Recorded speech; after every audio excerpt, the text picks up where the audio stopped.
There are many layers to creating characters that your readers are going to connect with. But today I'm going to dive deep into one tip that I feel like as a book coach and developmental editor, I spend a lot of time talking with my clients about, and I think everyone could use with implementing it just a little bit more. If you're interested in tips that helps your writing resonate with readers more, do me a favor and hit that subscribe button. As a new channel, it really helps me grow on YouTube. Okay, so today I'm going to be talking about getting emotions and reactions on the page. So some people call this interiority. A more official definition of this is that it refers to the exploration and representation of a character's internal thoughts, feelings, reflections, and mental processes. It delves into what characters are thinking and feeling, providing readers with a deeper understanding of their motivations, fears, desires, and conflicts. This internal perspective helps create a more intimate connection between the reader and the character, enhancing the emotional depth and realism of the story. Or more explicitly put, get those emotions and reactions on the page. As readers, we want to feel what your character is feeling, and we need to be told what they're feeling because, and this is very important, every character will feel and react differently based on their background and previous experiences. So what Susie sees when she walks to the room is different than what Jim sees when he walks into the room. An example of this is a character that comes from a background of wealth. They might walk into the party and see their friend wore that same dress last week. How embarrassing. Or perhaps they notice a fake bag. Another person walks into that exact same party except they have pretty severe anxiety and they notice there's only one exit to this room. That is their immediate reaction and they're not too worried about the friend over there that wore the same dress last week. Ultimately, readers want to feel what it is like to be this character, and the easiest way to do that is through emotions.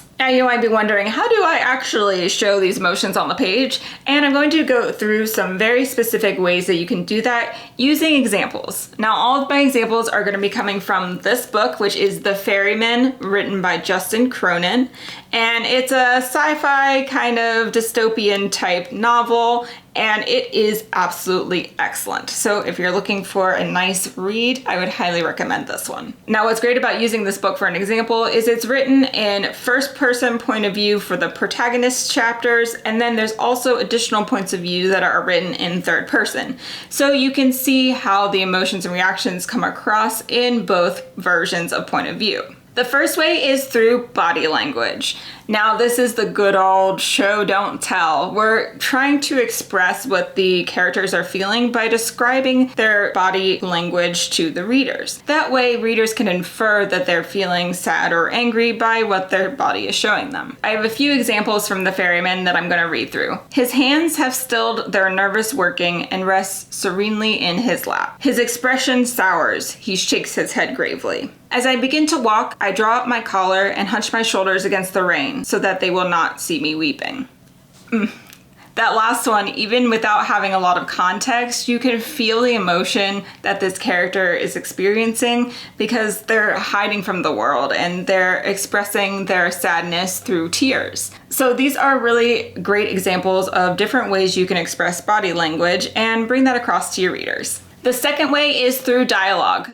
While I think the number is anywhere from 70 to 90% of our communication is actually through body language, there is a percentage of that is speaking directly as well.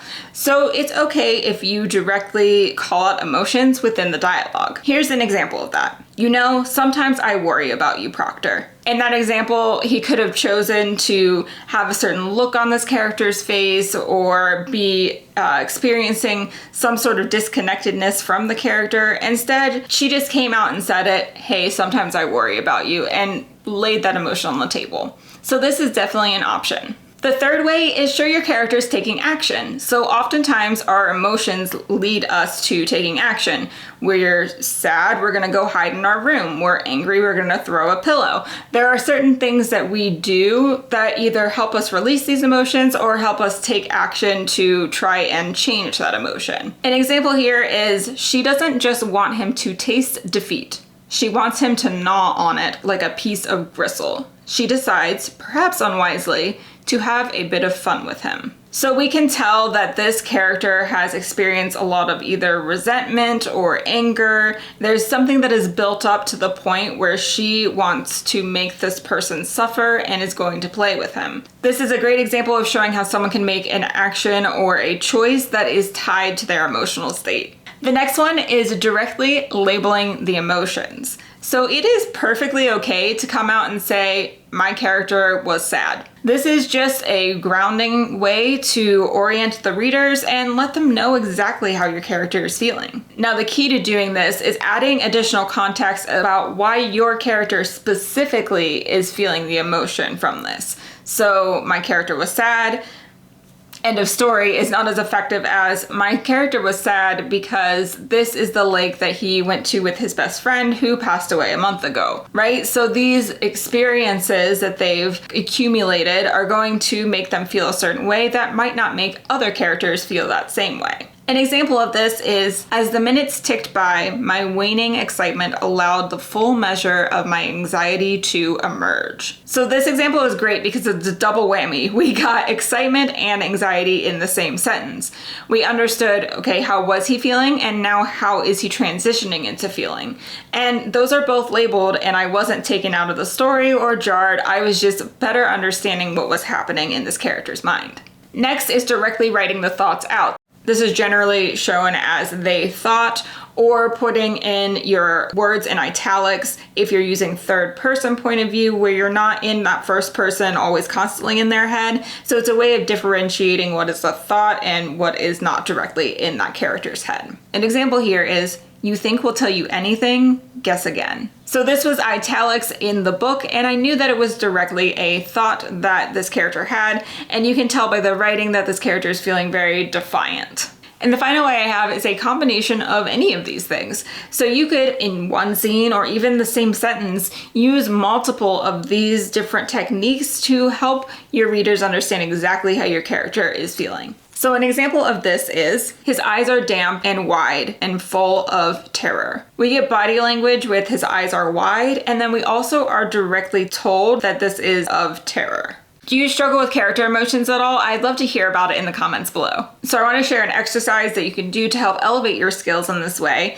and that is to pull 2 comps. So comps are books that are very similar to what you're currently writing, both in tone and genre and maybe the type of plot points. Anything that has a lot of similarities is good for you to reference. Preferably this should be something published in the last 5 to 10 years and should be the same point of view as you are writing your book. Take the time to read 1 or 2 chapters and highlight or underline every single time that the character shows an emotion or reaction on the page.